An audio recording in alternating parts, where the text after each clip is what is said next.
What's up, my friends? Aloha, and thanks for coming back to the channel. If you're new, if it's your first time, please like the video, please subscribe if you're into it, and if you have any questions, comments, or suggestions for videos you want to see, drop them in the comments box. I'm really stoked to be out here today. It's a beautiful, beautiful day. It's also kind of cold-ish. I know people are like, oh, it's Hawaii, and it's like 45 degrees, and I don't know, I'm just down a little bit, but I should have brought a sweatshirt, and my ancestors are ashamed of me for not being prepared for the cold. It's pretty nipply out here. Anyway, I got my first shots video coming at you folks today of the IWI X95 in 5.56.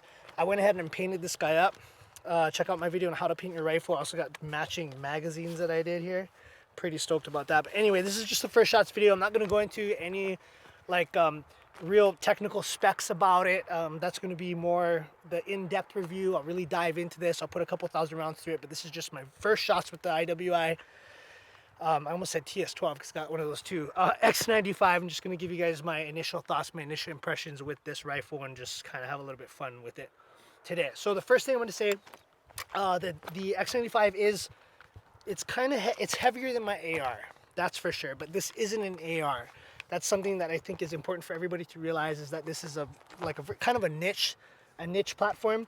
But because it's a bullpup, because it's so close to my body, it's really like, I can hold this one-handed real easy, and it's very well balanced. I am a left-handed shooter, left-handed rifle shooter. This is right side ejection. So according to some interweb stuff, I'm probably gonna be eating a lot of brass, but we'll just see exactly how bad that is. Anyway, let's shut up and shoot this guy.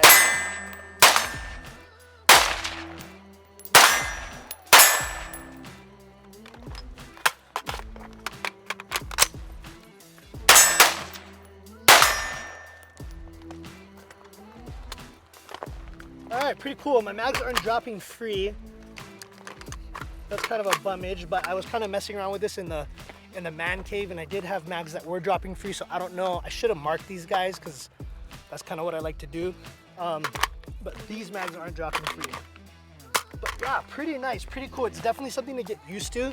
The mag release is in an AR-15-ish area. It's forward of the trigger guard, but you know, you AR guys know it's kind of like right here in a real nice ergonomic spot. This one's a little bit further back, so this is a learning curve for me. Yeah, as for the brass coming into my face,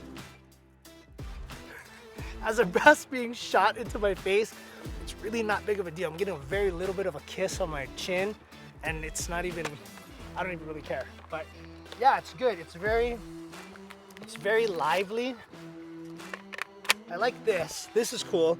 So you come up for your mag change. I like how you can come up here and just hit that, get back on target. That's pretty cool. All right, so we're hot.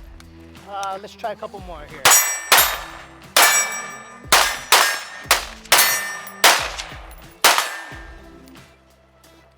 Yeah, so okay, one thing I'm noticing, and it's a training thing right now. Guarantee I'm gonna have to shoot this a lot. But this moves and it stops really fast. I think because it's shorter, it's like when I want it to go, my arrow is a lot longer, so I think it's kind of like a pendulum. But when I want to go, it's like zoop, it's really fast.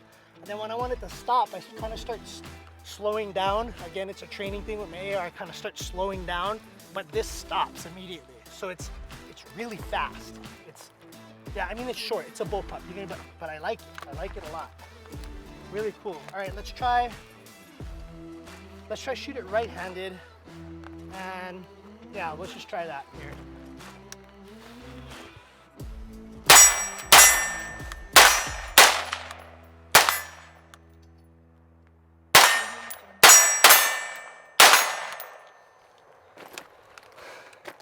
I like it. I like it a lot. Yeah, it's gonna take some getting used to. That's for sure, but I like it a lot. It's very, let me try shoot this one-handed. Here.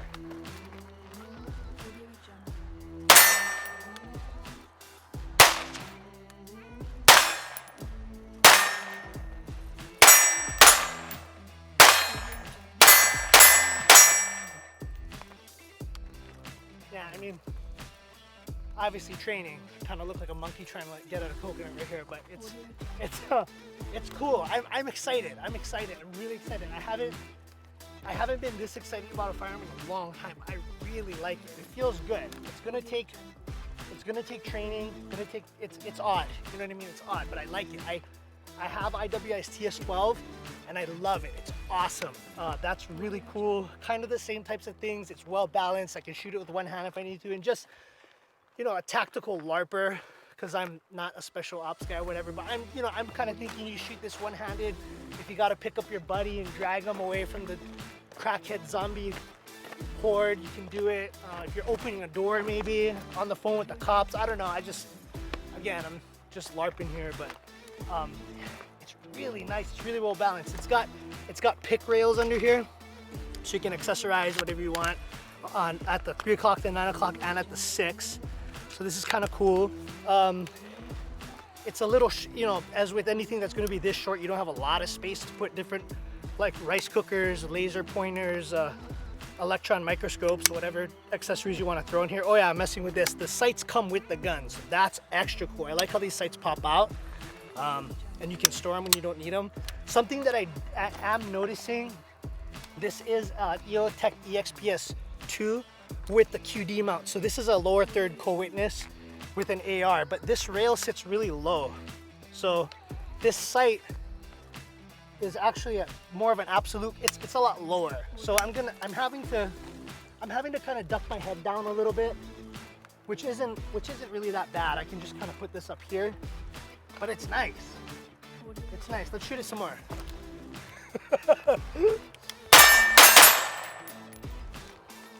Out. Out. Okay. Let's get another magazine here.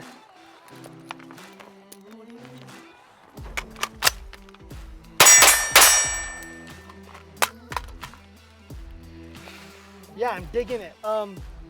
Okay, compared to an AR, the weight is rear of your receiver, or I mean, you know, it's rear of the platform.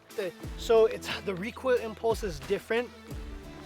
It's very brief. It hits you and then dissipates. It's very comfortable to shoot, but it has, I don't want to say more recoil than an AR, but it's different.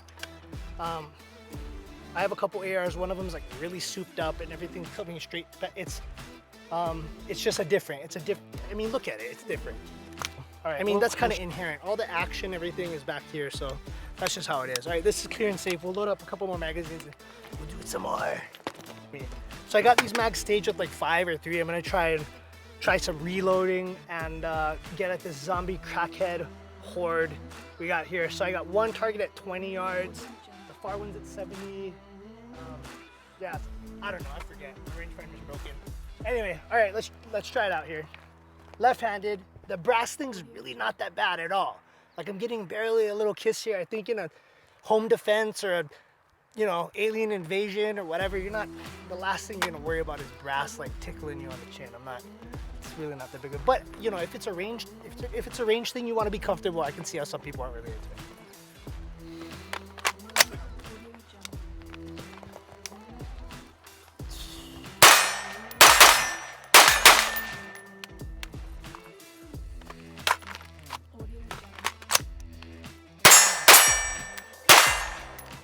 All right, so this is something that is, again, it's probably a training issue. If I have a double feed or something, I'm gonna have to like pin it against my body and lock my bolt back, which is, again, it's just unfamiliar. I don't think it's like a deal breaker or anything like that.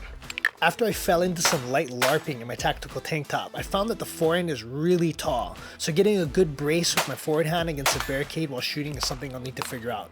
But because the X95 is so compact, it's both fast and comfortable to transition shoulders without needing to completely switch the rifle from one side to the other. Because the magazine is located behind my firing hand and that the X95's mag release is slightly more rearward than that on my main rifle, there's definitely a learning curve coming from the AR-15 platform. But as the day went on, my reloads quickly smoothed out. Hitting the bolt release with my thumb felt very natural. I think because the mag well is close to my body and pretty much already in my workspace, with training, the X95 has the potential for very effective reloads. As a bullpup, the X95 has a pretty interesting trigger. If you think of it as a rifle, it's kind of weird, but I would say it's much more similar to that of a very good striker-fired pistol trigger. Maybe somewhere between a VP9 or a PeaQ, if you're able to imagine that. It's no match-grade precision trigger by any stretch at all, but it's also far from being awful, and it's pretty nice to shoot. All right, my friends, so that's it for the first look, first impression, first shots of the IWI Tavor X95. I'm just really into this firearm, and I can't wait to do the long, in-depth, super detailed review. I'm gonna put a couple thousand rounds through it and get some practice. As you can see, I needed a lot of practice with this platform, but get a bunch of practice on it, put a bunch of rounds through it, and get a bunch of trigger time under it so I can give you folks the most awesome review ever on YouTube on the X95. So I'll see you guys next time. Aloha.